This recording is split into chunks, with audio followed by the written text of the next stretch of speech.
Well, talked about this MMA fighting. Was it last year, right around COVID? Hmm. You decided, it was funny because we're in a mastermind group together, and I see a lot of things from some of the mastermind guys, right? They're doing speaking things or traveling the world or whatever, but I don't see this very often. I see Nathan Rook's picture, MMA fighting Ryan Nash, and I'm like, man, like this is super risky because especially men at our age, one of our fears is we don't want to be embarrassed, and that's something like it could be an embarrassing thing, right? So For like, but you sure. you put yourself out there. Talk to us about that. Why, and what was the lessons that you learned?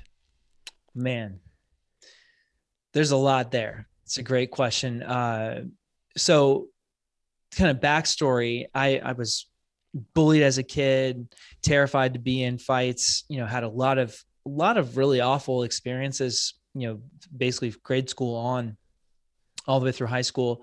And uh, being the orchestra geek and a choir nerd doesn't necessarily lend itself often to being like the person that Yeah, doesn't get you're uh wearing cummerbunds and stuff like that. I was the choir guy too. Anyways, I was the jock, but I was also yeah, the choir guy. I get it. I I understand. definitely was not a jock. I'm much more fit in my at 40 than I ever was when I was 18. But uh so I always had a fear around it. And I grew up to be people watching, can't tell how tall or whatever. I'm, 6'2", 6'3", 200 pounds. I'm fit.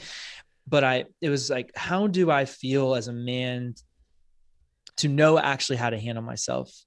And in being a physical experience, whether it's jujitsu or in a street fight or whatever that might be. And so I kept listening to Tim Ferriss. He had a number of people on his podcast, Jocko's podcast, Joe Rogan's podcast. All these guys had all these jujitsu people on there. And so I started to obsess about it. Shocking. I show up to a jujitsu gym and, train a couple days, couple times and meet my coach.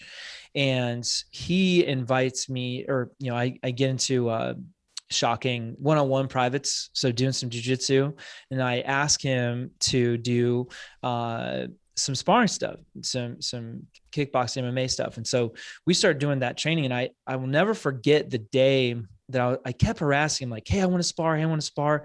I remember he's like, all right, today's the day. Let's do this. Puts 3 minutes on the clock or 2 minutes. I don't even remember how much it was.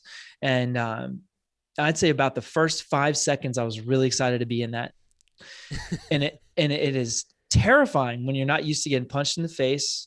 And, it's one thing to have cardiovascular strength, but it's another emotional strength when you're in a situation like that. Yeah. And so I took it as a challenge. Like, I don't want to be afraid of this anymore. And so instead of, bailing on that, I was literally training, 4 or 5 days a week, 10, 12 hours a week, doing 20 plus live rounds a week, and ended up in a gym with, 10 plus people in the UFC. So I'm literally regularly training, rolling, sparring, kicking, punching, wrestling with people who literally do it for a living.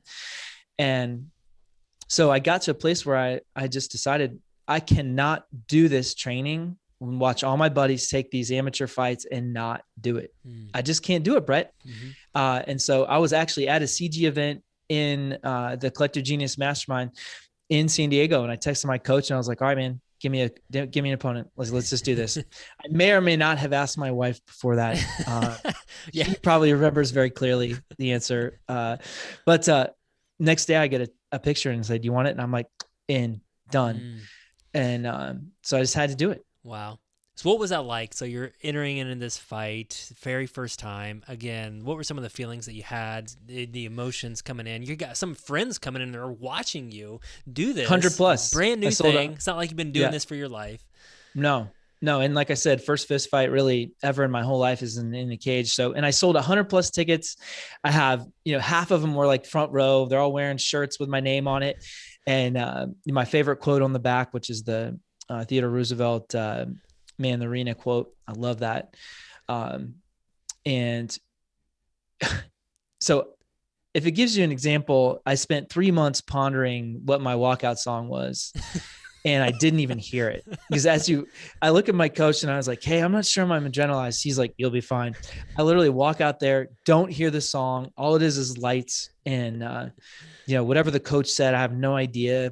I remember getting in the cage. I remember seeing Ryan, who, by the way, the day before I met Ryan, and nothing but respect for him. He did miss weight by like 12 pounds, but it didn't even matter. I was like, it doesn't I'm matter. doing this. I'm taking this fight. He showed up. A lot of times amateur, fights, you might just have an opponent who just decides they're not going to do it.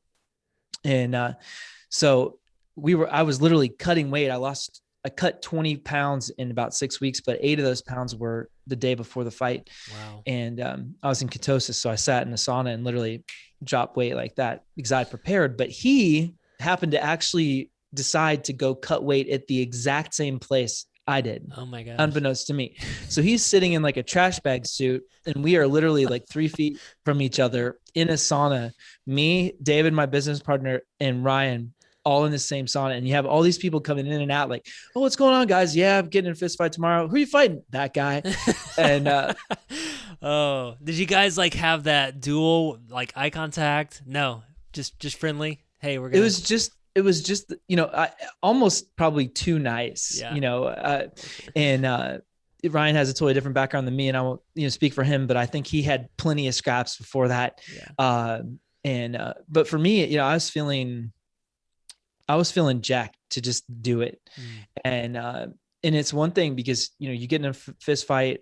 I lost, to be clear. So went 3 rounds. So it's 9 minutes in the cage. And it is one of the, you've mentioned I played music. I played in front of thousands of people many times. I played for, important people's funerals, and I've jumped out of airplanes, all kinds of crazy stuff, flown in the air, power paragliding. There is nothing even close to the experience of getting in a cage and getting in a fist fight. Wow. Not even close. Wow. That's crazy. So my question is, are you going to continue? Are you going to do it again? Is that something it's just a one and done? So I still train jiu-jitsu. I actually had a small knee injury. So I haven't trained for, 3 or 4 weeks at this point, but I was training still, 3 or 4 days a week. The early class, a bunch of savages that, grown men that, choke each other out, and it's fun. It's a great sport, and so I enjoy it. On the taking a future fight, I hate to lose. It just eats me up. And after losing, I had 2 days of being happy, just did it, and then just emotionally devastated that I lost after putting all that time and effort. Yeah. And go ahead. You say something? No, I was just one of the things that really hits me is because it sounds like, number one, I thought you loved jiu-jitsu, you loved fighting, you grew up doing that stuff as a kid, and all these other things. You're just a risky, adventurous. You like your adrenaline going 100 miles an hour. But when I hear your story, it's like this was a big fear for you. And is that like one Huge of the things you need to face your fears? Yes, absolutely. It was 100%. Like, I am not going to think about this anymore and wonder. I am just going to go face this. And I will tell you, there were literally days I'd walk out of the gym when I was in fight camp, and I'd be in freaking tears. You get punched in the face enough or you get injured. It's, anybody who watches the UFC and, hasn't ever been in a jiu-jitsu class or felt what it felt like to have a pressure from somebody. You can't say anything. Yeah. You have no business, because once you understand what that feels like and what the training feels like and what it feels like to have, somebody put their 200 pounds with the knee jammed into your solar plexus or, punch you in the face as hard as they can, repeatedly, like, now you understand really what that feels like. And I had to just deal with it and face it and suffer through it. And I call it the uncomfortable bucket. Yeah. Like, you just got to reach in there and get uncomfortable. Is there anything else in your life that you're facing your fears on?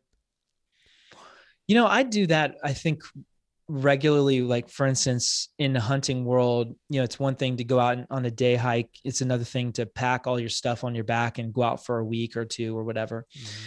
And so, just literally this year, I went on first unsupported, we hiked 5.5 miles in and out in 24 hours. It was just an overnight. Mm-hmm. But, everything that we hauled in there, rained in the middle of the trip, lightning and thunder at 10,200 feet. We had to put up a camp. I'm soaking wet. I don't bring the right gear. I'm wearing a trash bag up the rest of the, couple miles, so I think from that perspective, it's, you know, there's so many areas. Go play on a golf course. I mean, I played yesterday on a really nice golf course. There's a bunch of people playing and my buddy, and, you know, I just in a situation where there's 3 guys behind me watching me, you know, tee off. And by the way, you know, all 3 or 4 holes that they watched me, I sucked. I mean, it just sucked. It always happens. He had a chili dipper, top it. Like, yeah, dude, I just top in the, right in the water, you know, just like brilliantly bad. And, but you know, I mean, that's why I went and hit another 110 balls. Right. And of course I smashed the ball every time, you know, most of the times after that, but, I'm constantly looking for it. Yeah. Thank you so much for checking out the Brett Snodgrass channel. If you like this video, please slam on that like button. And if you really like it, then subscribe to our channel here. And remember to leave us a comment below, and I'm going to try my hardest to reply to all the comments. Thank you guys so much. This is why I do what I do. Every single week, I come out with content that focuses on success, freedom, and living out your purpose. Thank you guys so much. See you next time.